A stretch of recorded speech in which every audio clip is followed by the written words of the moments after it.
So here we have a SL500. This is a first registered in Japan in '99, so it's the last of the R129 series. This is a grade 4B. It's got about 64,000 kilometres, so they're getting harder to find like this out of Japan. This one's very, very clean. A couple little scratches along the back here. There's a little bit that's been touched up in there. There's some scratches along here. But that's really all the markings on the whole car. A couple of scuff marks on the back bumper.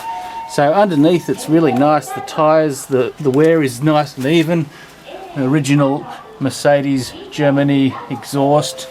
And the cat's down there. Original suspension. And you can see there's absolutely no rust anywhere in it. It's been kept very good. I'd say it's been indoor its whole life and it hasn't done a lot of snow trips. Everything underneath here in the back, it's all really nice and clean. And carpets are all quite good as well. It's got a little bit of a mark there on the back, so basically that back bumper and the top corner up there would need to be repaired. There's a little bit of markings around here, maybe where they've had the roof off. Some scratches on the tyres. Just to give you an idea, I mean, it's obviously been very well looked after. There's no rust in there. There's a couple of little scuff marks around the doors on this one, but once again nothing serious. Inside the car, it's got all the traditional Japanese gadgets, so obviously this could all be cleaned up, as most people would probably do. This has come out because it's got this monstrosity of a cord coming out of it, and the side mirror button down there has come through, but that could all be fixed up. All the wood panel looks in fairly good condition. The pedals, you can see, I'd say this is genuine kilometres. With those pedals, there's plenty of tread on them.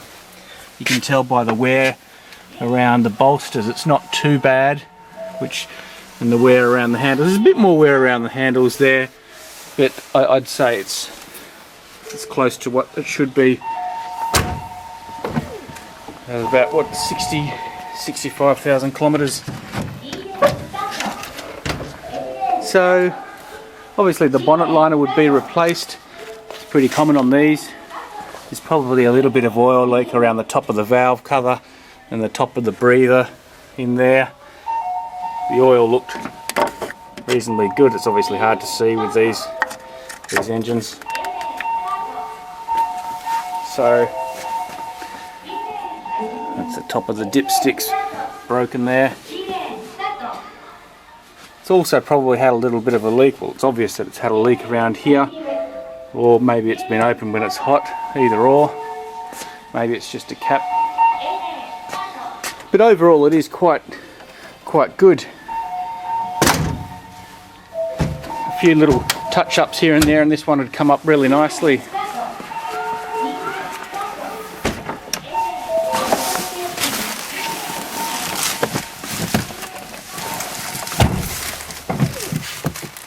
$74,500 kilometres.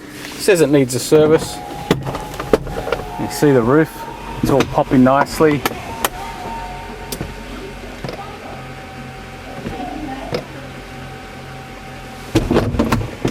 And back down it goes. There doesn't look to be any leaking seals up there, which is a good sign.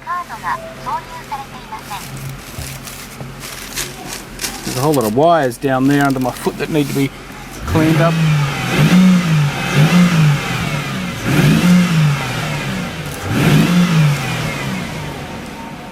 The power seats and the windows all look to be working.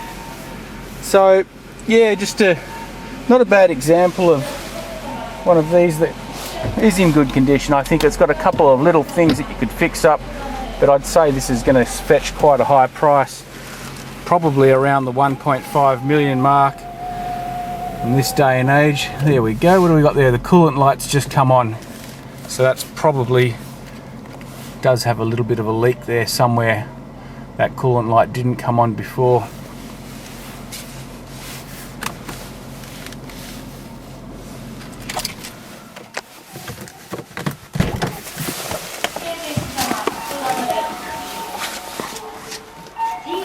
So there you go, not a bad example of these SLs. Are getting very rare in Japan in this sort of condition, and the prices are sort of going up at the moment as well.